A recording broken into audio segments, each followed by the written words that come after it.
नमस्कार, मैं प्रिया। आज है 22 सितंबर। चले जानते हैं बिहार की 25 बड़ी खबरों को। प्रधानमंत्री नरेंद्र मोदी ने 14,260 करोड़ की सड़कों और पुलों के बिहार को दी बड़ी सौगात। प्रधानमंत्री नरेंद्र मोदी ने आगामी बिहार विधानसभा चुनाव से पहले बिहार को एक बार फिर से 9 परियोजनाओं की बड़ी सौगात दी है, जिसके तहत उन्होंने बीते दिन कुल मिलाकर 14,260 करोड़ रुपए की योजनाओं का शिलान्यास किया है, जिसमें पटना के महात्मा गांधी सेतु के समानांतर बनने वाले 4 लेन पुल और भागलपुर के विक्रमशिला सेतु के समानांतर बनने वाले 4 लेन पुल के अलावा कोसी नदी पर फुलौत में बनने वाले नए 4 लेन पुल का नाम शामिल है। इसके साथ ही ऑप्टिकल फाइबर से सभी गांवों को जोड़ने का ऐलान भी उन्होंने कर दिया है। वहीं इस मौके पर उन्होंने मुख्यमंत्री नीतीश कुमार की तारीफ भी की है, जिसके तहत उन्होंने कहा कि उनके नेतृत्व में सभी योजनाएं समय पर पूरी कर ली जाएंगी। ट्रैफिक नियमों का पालन नहीं करने वाले और तेज रफ्तार से गाड़ी चलाने वालों की अब खैर नहीं। नियमों का उल्लंघन करने वाले, साथ ही तेज रफ्तार से गाड़ी चलाने वालों की मुश्किलें बढ़ने वाली है। बिहार पुलिस के ओवर स्पीड गाड़ियों को पकड़ने के लिए इंस्पेक्टर व्हीकल मिलने वाला है। यह गाड़ी करीब 1 किलोमीटर दूर से ही तेज रफ्तार वाहन को ट्रैक कर सकती है। दिल्ली, महाराष्ट्र, तेलंगाना समेत कुछ राज्यों में पुलिस द्वारा इस गाड़ी का इस्तेमाल तेज गति पर रोक लगाने के लिए किया जा रहा है। बिहार में भी पुलिस के बेड़े में अब ऐसी गाड़ियों को शामिल किया जा रहा है, जिसके तहत बिहार पुलिस के लिए 17 इंस्पेक्टर व्हीकल खरीदने की मंजूरी दे दी गई है। यह गाड़ियां उन जिलों की पुलिस को दी जाएगी जहां 4 लेन सड़कें ज्यादा है। बिहार के बीएड सीईटी परीक्षा में कोविड प्रोटोकॉल का होगा पालन। बिहार बीएड टीईटी परीक्षा का आयोजन आज यानी कि 22 सितंबर को सूबे के 10 शहर में होने वाला है, जिसमें पटना, गया, भागलपुर, मुजफ्फरपुर, आरा, छपरा, दरभंगा, मधेपुरा, पूर्णिया, मुंगेर में 278 परीक्षा केंद्रों पर आयोजित होगा। इन परीक्षाओं केंद्रों पर कुल मिलाकर 1,22,331 परीक्षार्थी परीक्षा में शामिल होने वाले हैं। इसमें 1,16,130 छात्र, दूरस्थ शिक्षा में बीएड के 6,020 छात्र और शिक्षा शास्त्री के 181 छात्र सम्मिलित होंगे। प्रवेश द्वार पर परीक्षार्थियों, पदाधिकारी, कर्मचारी एवं पुलिस बल की थर्मल स्क्रीनिंग की जाएगी। सभी परीक्षार्थियों को अपने साथ सैनिटाइजर की छोटी बोतल लाना और मास्क पहनना अनिवार्य कर दिया गया है। Mobile, calculator, Bluetooth, digital diary, palmtop, PDA एवं अन्य इलेक्ट्रॉनिक सामग्री का केंद्र के अंदर प्रवेश पर पाबंदी रहेगी। दरभंगा से दिल्ली, मुंबई और बेंगलुरु के लिए 8 नवंबर से विमान सेवा होगी शुरू।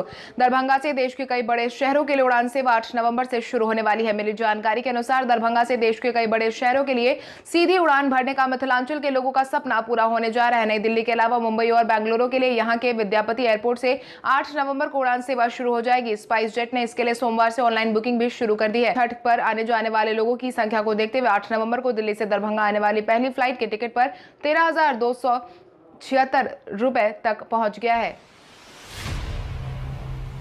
जदयू ऑफिस के बाहर मदरसा शिक्षकों ने किया विरोध। आगामी बिहार विधानसभा चुनाव के नजदीक आते ही सूबे में विरोध का दौर लगातार जारी है। एक बार फिर से बिहार के मदरसा शिक्षकों ने सरकार पर वादा खिलाफी का आरोप लगाया है और मदरसा शिक्षकों ने जदयू कार्यालय और बाहर विरोध भी किया है। मदरसा शिक्षकों का मानना है कि नीतीश कुमार ने वादा किया था कि अगर सरकार बनी तो सभी को वेतन भुगतान किया जाएगा, लेकिन सरकार का वादा धरा का धरा रह गया। इसके साथ ही मदरसा शिक्षकों ने यह भी आरोप लगाए हैं कि लॉकडाउन में एलपीसी और ट्रस्ट बनवाकर हमारे पैसे खर्च करवाए गए, लेकिन सरकार की तरफ से कोई भुगतान नहीं हुआ। सत्येंद्र कुमार दुबे अवार्ड के लिए पटना के जिलाधिकारी कुमार रवि का हुआ चयन। पटना के जिलाधिकारी कुमार रवि को प्रतिष्ठित सत्येंद्र कुमार दुबे अवार्ड के लिए चयनित कर लिया गया, जिसकी जानकारी भारतीय प्रौद्योगिकी संस्थान कानपुर की तरफ से जारी कर दी गई है। कानपुर द्वारा दिए जाने वाले अवार्ड के लिए जिलाधिकारी को सूचना देते हुए 2 नवंबर को अवार्ड लेने का आग्रह किया गया। हालांकि जारी किए गए पत्र में साफ तौर पर बताया गया है कि कोविड-19 के कारण अवार्ड फंक्शन का आयोजन वर्चुअल तरीके से करवाया जाएगा, जहां पर कुमार रवि को अपने परिवार के साथ फाउंडेशन डे सेरेमनी का हिस्सा बनने के लिए आमंत्रित किया गया है।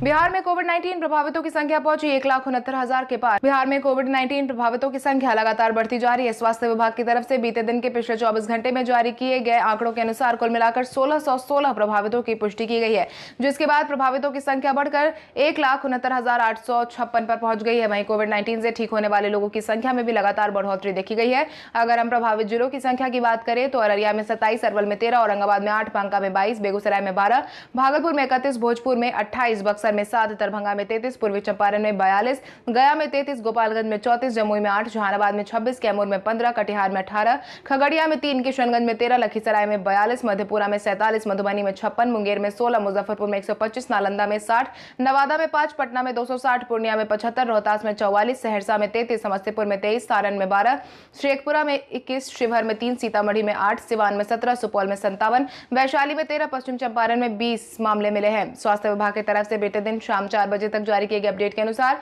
कुल मिलाकर 1,55,824 मरीज ठीक हो चुके हैं, वहीं 870 लोगों की जान जा चुकी है।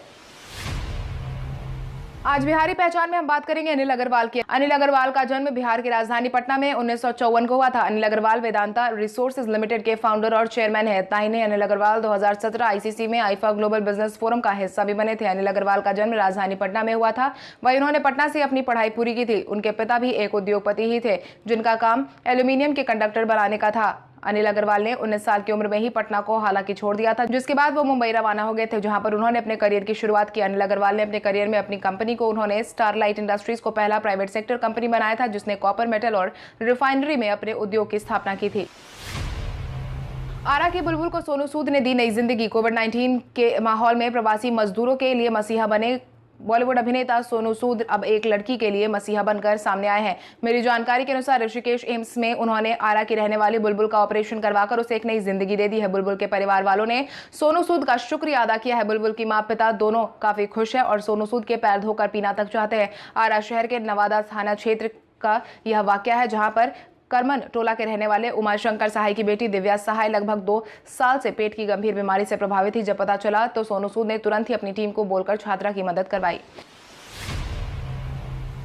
बिहार में बहुचर्चित जैविक गेहूं की समुदाय खेती के लिए शुरू हुआ पायलट प्रोजेक्ट। बिहार में किसानों को जल्द ही पोषक तत्वों से भरपूर गेहूं और अन्य अनाज की सौगात मिलने वाली है, जिसके तहत जल्द ही अपने खेतों में किसान गेहूं और अन्य अनाज की खेती आसानी से कर पाएंगे। राज्य कृषि विभाग की पहल से कुपोषण की समस्या से निपटने और उचित पोषण मूल्यों की फसलों को प्रोत्साहित करने के लिए पटना के कुकड़ी बीघा गांव के किसान आगामी रबी सीजन में जैविक गेहूं की खेती करेंगे। प्रदेश के कृषि मंत्री प्रेम कुमार ने ग्रामीण विकास परिषद की तरफ से उच्च मात्रा में जस्ता और अन्य पोषक तत्व वाले संक्रमित गेहूं विकसित करने के लिए पहले मॉडल गांव के रूप में चयनित कुकड़ी बीघा गांव में लॉन्च किया है।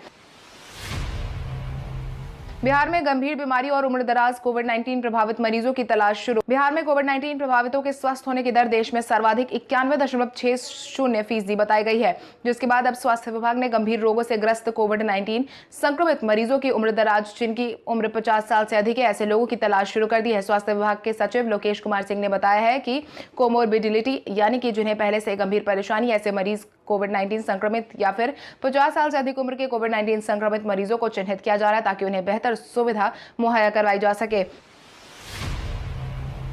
पटना हाईकोर्ट में शिक्षकों की बहाली पर 9 नवंबर को आएगा फैसला। पटना हाईकोर्ट में शिक्षकों की किस्मत का फैसला अब 9 नवंबर को जारी किया जाएगा। मेरी जानकारी के अनुसार राज्य के प्राइमरी स्कूल में शिक्षक की बहाली को लेकर पटना हाईकोर्ट का फैसला सुरक्षित रख लिया गया है। मामले पर सुनवाई पूरी करने के बाद हाईकोर्ट में याचिका पर फैसला सुनाने की तारीख 9 नवंबर तय की गई है। इसके साथ ही जस्टिस अनिल कुमार उपाध्याय की पीठ ने हरे राम कुमार और अन्य की याचिकाओं पर सुनवाई पूरी करने के बाद फैसला सुनाने की तारीख 9 नवंबर को निर्धारित की है। उक्त याचिकाओं में राज्य सरकार के उस निर्णय को चुनौती दी गई थी जिसमें डीएलएड उम्मीदवारों को बहाली के लिए प्राथमिकता देने का निर्णय लिया गया था।